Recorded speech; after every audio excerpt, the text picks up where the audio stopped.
The HOA believed they could intimidate a quiet woman. They assumed they could invade, bully, and pressure her into giving up. What they didn't realize was that my wife wasn't helpless, and she wasn't by herself. Standing next to her were two former military K9s, Brutus and Delta. Dogs trained to subdue armed criminals in war zones. So when the HOA decided to teach her a lesson, they had no clue they were marching straight into a battle they could never win. Before we begin, drop a comment telling us which country you're watching from and please subscribe my channel. Let's see how widespread this story goes. It began quietly, the way these situations always do. A notice stuck to our door from the HOA president, Karen. Get rid of the dogs. They hurt property values. I chuckled when I saw it. Dogs decrease property values. That's a first. But my wife Elaine didn't find it funny. She understood what HOAs were capable of. Penalties, bullying, even legal action. Brutus and Delta weren't merely pets. They were family, faithful companions who had served alongside me abroad before I left the service. They were controlled, well-behaved, and peaceful unless ordered otherwise. But Karen couldn't see that. To her, they were a tool she could manipulate into a violation. A second notice arrived. This one pushed under the door, unsigned. Follow orders or things will get uglier.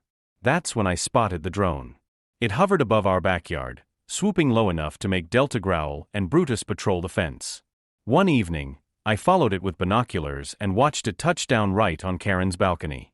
When I challenged her at the next HOA meeting, she didn't even try to deny it.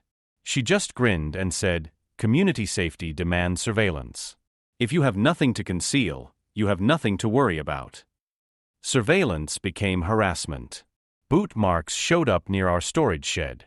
Brutus barked at shadows that weren't really there. Then came the so-called enforcement officers. 4 of them strutted up our driveway with folders citing Municipal Regulation 14B and insisting our fence be demolished. But when I looked up county records, that regulation didn't even exist. Under Title 18 U.S. Code 242, it's criminal to deny someone of their rights under false authority. But these guys didn't care about legalities. One leaned in and whispered, "Some regulations aren't put in writing." That's when it dawned on me. This wasn't about dogs or fencing. This was targeted. Karen wasn't just following rules. She was creating tension, driving us toward a crisis point. The HOA chose the wrong day to challenge us. It was Saturday morning. Blue skies, children playing in the street, and Elaine was out front caring for her garden. That's when the enforcement squad showed up again. 4 men, this time not even pretending to be civil. Karen positioned herself behind them with her phone up like she was broadcasting the entire incident. "Get rid of the dogs. Get rid of the fence. Or we get rid of you," one of them shouted. Elaine held her position. "This is private property. Under 4th Amendment rights, you can't just storm in without a warrant. Leave immediately." They refused. One stepped closer, puffing out his chest. "We don't need a warrant. HOA permission is sufficient." That was false. HOA regulations can't trump federal or state laws. And under Penal Code 602, trespassing is a criminal violation. But these men weren't kidding around. They were prepared to use violence. I was midway down the driveway when the first one charged at Elaine. He reached for her arm, but Brutus was quicker. The German Shepherd shot forward like a rocket, executing a drive beat straight to the chest. The man was knocked flat onto the concrete, breath knocked out of him. Brutus towering over him with a deep snarl rumbling in his throat. Another grabbed a steel bar and swung at Delta. Bad choice. The Belgian Malinois dodged sideways, then clamped onto his forearm with a controlled bite grip. He screamed, dropping the bar, and Delta didn't tear him apart. She restrained, locked in perfect control, exactly as she had been taught. "Make them stop. Make them stop." Karen shrieked, but her voice wavered. "Delta, hold." Elaine ordered firmly. The dog froze, jaws secured, keeping the man in place without ripping him to pieces. Controlled, exact military training. The third attacker tried to circle them, rushing toward my wife. Brutus turned, eyes focused, ready. Elaine snapped her order. "Brutus, drive." The shepherd lunged, slamming into the man's stomach and sending him tumbling into the grass. He never even got near her. By then, neighbors had rushed out with phones filming everything. Voices filled the street. They're trespassing. Call the police. Karen has gone crazy. One of the attackers attempted to crawl away, but Delta's ears perked at Elaine's voice. Release. Immediately, she let go, backed up, and sat at her handler's side, peaceful and obedient, as if nothing had occurred. That training was the distinction between a pet and a trained warrior.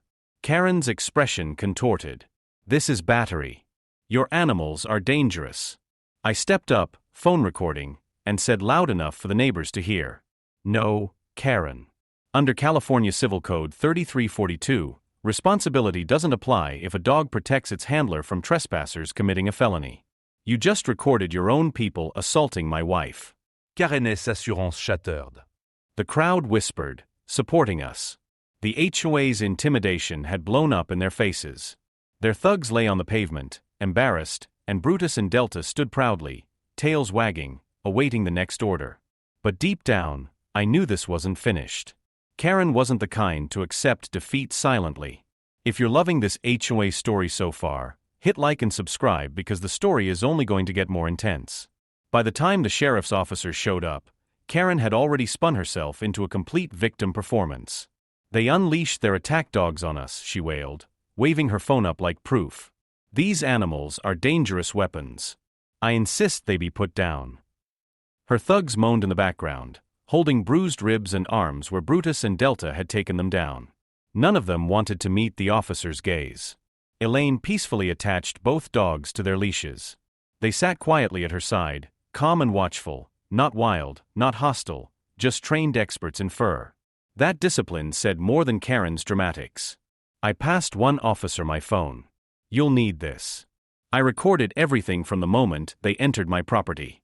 The video rolled, the trespassing, the threats, the lunges toward my wife, and then the dogs reacting exactly as trained. The officer's expression hardened. He didn't even complete the clip before putting down the phone. Ma'am, he said to Karen, you and your accomplices are under investigation for criminal trespass under Penal Code 602 and battery under Penal Code 240. Those dogs didn't strike without reason. They protected their handler from an immediate threat. Karen's voice shook. That's not right. The HOA permits, HOA rules, the officer interrupted, don't override state law. You had no right to enter their property or lay hands on anyone. Honestly, you're fortunate those dogs are well trained. A poorly trained animal could have caused serious injury.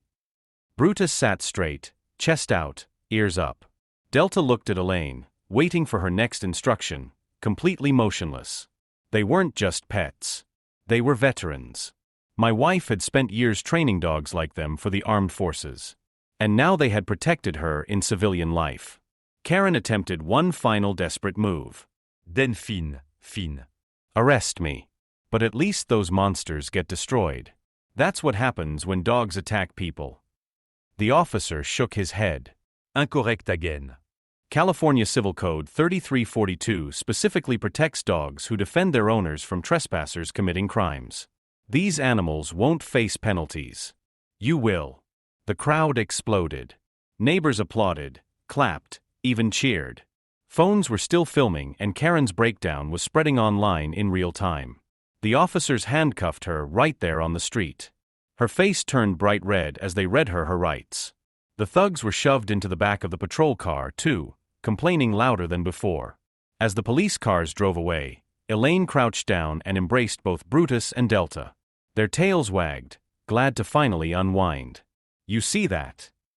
I said, grinning. They didn't just defend you. They revealed Karen for what she truly is. My wife looked at me, eyes intense, but proud. They're not just dogs. They're family.